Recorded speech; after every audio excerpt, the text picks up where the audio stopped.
Hello friends, welcome back.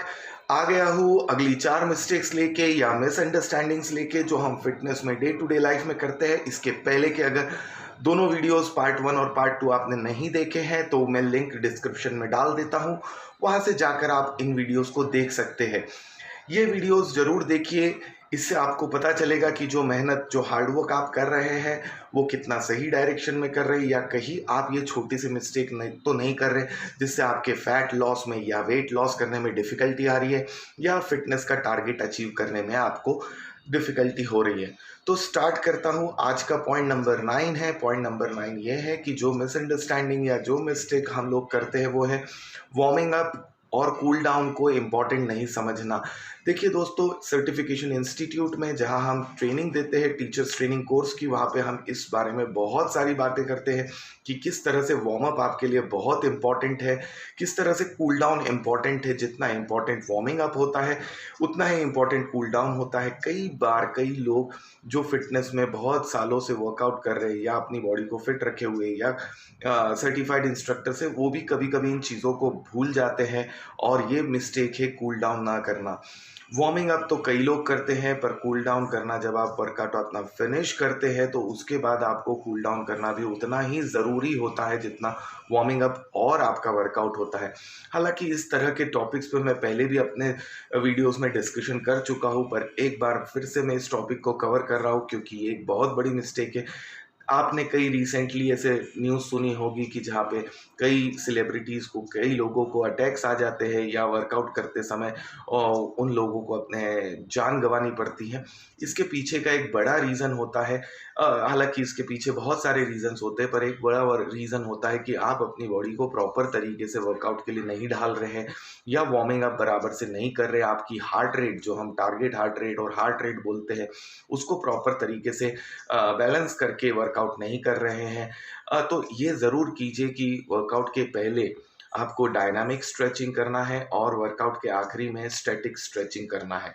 ये क्यों करना है, क्यों ये इम्पोर्टेंट है, ये डिटेल में हम लोग बात करते हैं, पर इस पे आप ध्यान दीजिए और अपने जो इंस्ट्रक्टर से, अपने जो ट्रेनर से, उससे ध्यान से इस बारे में पूछिए। जब हम एरोबिक्स और योगा करते हैं या पावर योगा करते हैं, उसमें भी हम ये चीज़ को ध्यान में रखते हैं कि आपका 7 से 8 मिनट का वार्मिंग अप ज़रूर हो, ताकि आपको इंजरीज होने के चांसेस कम हो जाते हैं, साइड इफ़ेक्ट्स वर्कआउट के होने के चांसेस कम हो जाते हैं। अब बढ़ते हैं दोस्तों पॉइंट नंबर 10 की तरफ। पॉइंट नंबर 10 है डाइट से रिलेटेड, कि अगर आपकी जो स्टेपल डाइट है या जो रीजनल से आप बिलोंग करते हैं, जो प्लेस से आप बिलोंग करते हैं, अगर वहाँ की डाइट आप प्रॉपर रेगुलर तरीके से फॉलो नहीं करते, जैसे साउथ इंडियन लोग ज़्यादा राइस खाना पसंद करते हैं, अब उन्हें राइस खाना बंद नहीं करना है। कई बार सबसे बड़ी मिस्टेक हम लोग हमारी लाइफ में, हमारे डाइट में, हमारी डेली रूटीन में ये करते हैं कि हमारा जो रेगुलर रूटीन है फूड का, उसे बंद कर देते हैं, या हम डाइट करने के चक्कर में खाना खाना बंद कर देते हैं। ये भी आपके वेट लॉस जर्नी में या फिटनेस की जर्नी में या आपके फैट लॉस की जर्नी में एक बाधा बनती है, एक रुकावट होती है। तो मेक श्योर कीजिए कि जब भी आप अपनी डाइट ले रहे हैं तो उसमें स्टेबल फूड, या जो आप बचपन से खाते आ रहे हैं, जो आप हेरिडिटरी या जीन्स के फूड में खाते आ रहे हैं, उन फूड को कंटिन्यू रखिए। थोड़ा सा कंट्रोल करिए। एक जैसे मिथ फैला हुआ है कि राइस खाने से वेट गेन होता है, इस पर तो हालांकि मैंने एक अलग से वीडियो बना रखा है। तो राइस खाने से वेट गेन नहीं होता है। अगर आप गलत तरीके से खाते हैं और इसे सही मात्रा में डाइजेस्ट नहीं करते हैं, सही तरीके से डाइजेस्ट नहीं कर पाते, तो ये डेफिनेटली वेट गेन का कारण होता है। पॉइंट नंबर 11 है दोस्तों, जो मिस्टेक्स हम लोग करते हैं वो है हमारी फिटनेस को प्रायोरिटी में ना रख के इसको ऑप्शंस में रखना। हमारे पुराने शास्त्रों में भी लिखा हुआ है कि पहला सुख निरोगी काया, फर्स्ट हैप्पीनेस जो होती है वो आपका शरीर होता है, आपका फिटनेस होता है, आपका हेल्थ होता है। तो हमेशा ध्यान रखिए कि इससे लगाव रखिए, प्यार कीजिए, इसे लव कीजिए। जब भी आप फिटनेस एक्टिविटी के बारे में सीख पाएंगे या अपने आप को फिट रख पाएंगे या जो आपका गोल है उसे अचीव कर पाएंगे। किस तरह से आप इससे प्यार कर सकते हैं, किस तरह ये आपकी प्रायोरिटी बन सकता है, पॉइंट नंबर 12 में मैं इस पर डिस्कशन करने वाला हूँ और आपको एक्सप्लेन करने वाला हूँ। तो वीडियो को आखिरी तक जरूर देखिए। तो जब तक आप अपनी फिटनेस एक्टिविटी से लगाव नहीं करेंगे, अपनी बॉडी से, अपने आप से प्यार नहीं करेंगे, ये कभी आप अचीव नहीं कर पाएंगे, क्योंकि हर बार इस चीज़ के लिए आपको पुश करना पड़ता है या टाइम निकालना पड़ता है, या आपको लगता है कि अभी मुझे इसके लिए अलग से वक्त निकालना है। ये जब तक होते रहेगा, जब तक ये आपके रूटीन में नहीं आएगा, रेगुलरिटी में नहीं आएगा, डेडिकेशन में नहीं आएगा। और ये चीज़ किस तरह से आपके रेगुलरिटी में आ सकती है, या डेडिकेशन बन सकती है, या प्रायोरिटी बन सकती है, तो ये मैं आपको बताने वाला हूँ पॉइंट नंबर 12 में। तो प्लीज़ अपनी फिटनेस एक्टिविटी से लगाव कीजिए और इस तरह का फिटनेस रखिए कि आप उसे प्रायोरिटी पे रख सके।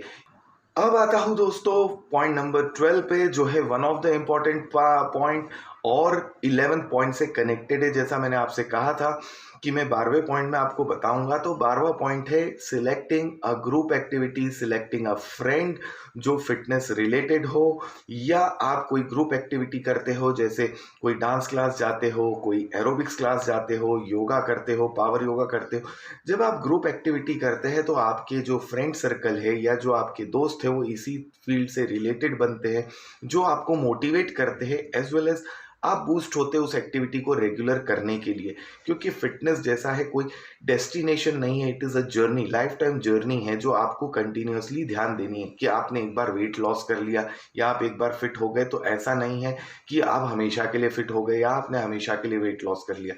तो ये मेक श्योर कीजिए कि आपका जो एक्टिविटी हो वो फन एक्टिविटी हो। जैसा हम हमारे यहाँ पे बोलते हैं Ambar aerobics where fitness is fun. So fitness activity fun कब बनेगा? जब वो ग्रुप में होगा, जब वो आप लोगों के साथ में कर रहे हो, जब आप वो फ्रेंड सर्कल में कर रहे हो, वो आपके दोस्त बनेंगे।